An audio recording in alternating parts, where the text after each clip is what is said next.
let me really find out what is it everyone's speculating and talking about. What they're speculating and talking about is this event that JD Vance, who was supposed to be the vice president of the United States, he went to a Talking Point USA event to cosplay as Charlie Kirk and take some debates from the people in the audience because JD Vance has nothing else to do. But she got real weird when Erika Kirk went up there and introduced JD Vance. Did y'all see this? I am tremendously blessed and honored tonight to be able to introduce to you a very, very dear friend and his wife.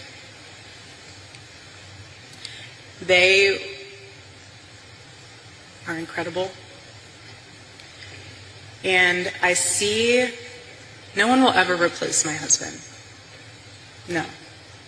But I do see some similarities of my husband in JD and Vice President JD Vance. I do. And that's why I'm so blessed to be able to introduce him tonight. He's an amazing man. So please help me welcome to the stage Vice President JD Vance. Erika Kirk introducing the Vice President of the United States to cosplay as Charlie Kirk at a TPUSA event with a bunch of young folks that are supposed to talk to them and, I guess, debate. Why do you have to give a disclaimer that no one would ever replace your husband? That, what, it was like the beginning, the first, second week of September when that happened. Why would you have to give that disclaimer before you introduce the Vice President of the United States that you said is a lot like and reminds you so much of your late husband? I mean, that would make people go, what?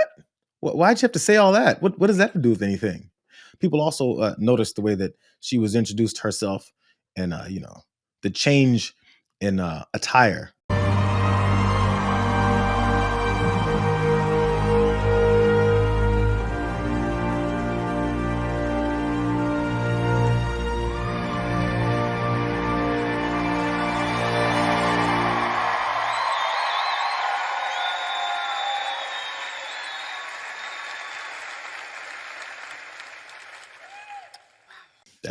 That's different. I mean, there was a lot of, traditional wife garb. There was a lot of flowing, covering up things.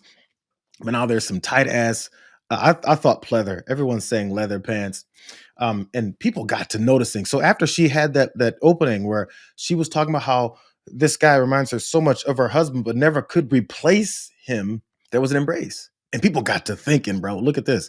They're like, where are their hands? Her hands are gripping his arm and shoulders. His hands are on her hip. He said, these are some nice ass leather pants, Erika. It wasn't only that. Oh, it got worse. And then they had a public embrace in front of the adoring crowd that cheered their asses off, who maybe then went, say what? Running her fingers through the back of his hair. A tight embrace even. So people got to speculating and they got to wondering, what's going on? It's weird because suddenly Erika Kirk, as many people that they tried to shut up and silence about how weird it was, how quickly she seemed to have gotten over this horrific public murder of her husband. When they had the fireworks event at his, funeral, where it looked like a WWE event that many people said it was. Fireworks, flares shooting all over the place. It was a celebration. And, many folks in different cultures have a celebration of life for people when they pass. But that was like a celebration of MAGA taking over and telling everyone that they need to be silent. And they're going to use this as a hammer, bludgeoning everyone to shut the hell up. Don't you dare say anything to us. Don't you dare cross us. Because then we'll see you as dangerous and one of the people that we need to rein in. So since that's been the case and people are beginning to realize this is kind of weird, JD Vance was answering questions. And if you guys don't realize it, I'm sure people do. He's married to a woman named Usha. That doesn't sound like or look like anything of Erika Kirk. She's Hindu. This is when he talked about her background and her religion versus JD Vance and his fake Christianity. Now, most Sundays, Usha will come with me to church. As I've told her and I've said publicly, and I'll say now in front of 10,000 of my closest friends, do I hope eventually that she is somehow moved by the same thing that I was moved in by church? Yeah, I honestly do wish that. because I believe in the Christian gospel, and I hope eventually my wife comes to see it the same way. But if she doesn't, then God says everybody has free will, and so that doesn't cause a problem for me. That's something you work out with your friends, with your family, with the person that you love. Again, one of the most important Christian principles is that you respect free will. Usha's closer to the priests who baptized me than maybe I am. They talk about this stuff. My attitude is you figure this stuff out as a family, and you trust in God to have a plan, and you try to follow it as best as you can, and that's what I try to do. He just wishes his wife, Usha, he just wishes she was Christian. As we're looking at this whole domino effect go, and this is what people are speculating on, I'm just pointing out the speculation, bro. From the weird, he could never replace my husband, but he reminds me so much of him, to the odd new gear and garb that she's wearing, to the tight embrace, to them looking like they're very close and not just as buddies, that people speculate, to then him saying, I just wish my wife was a faithful Christian like Erika Kirk is. It's got people asking questions, bro.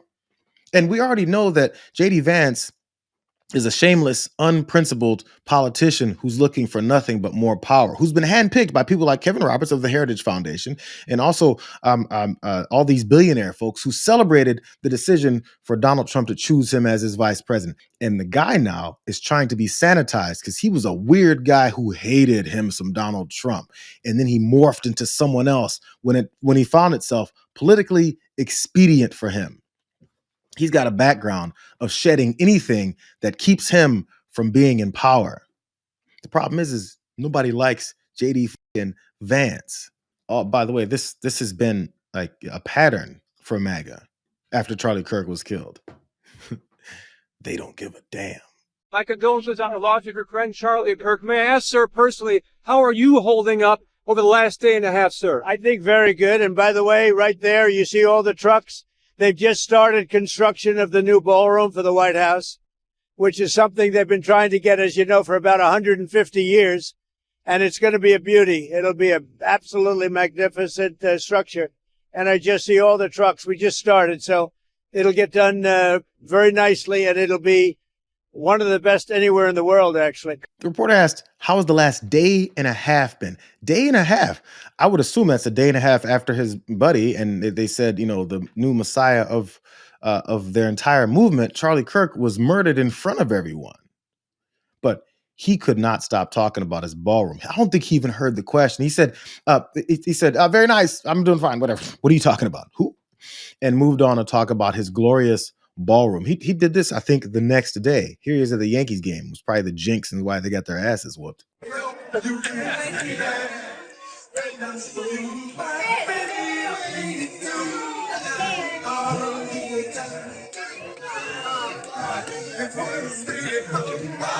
The entire movement was in mourning.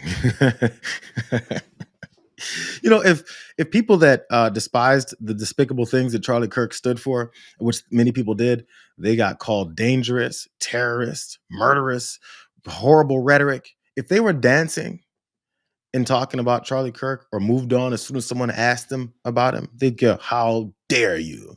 But the president of the United States moved on real quick. It's the same energy we keep seeing. JD Vance is moving on. It seems that way. Erika Kirk moving on.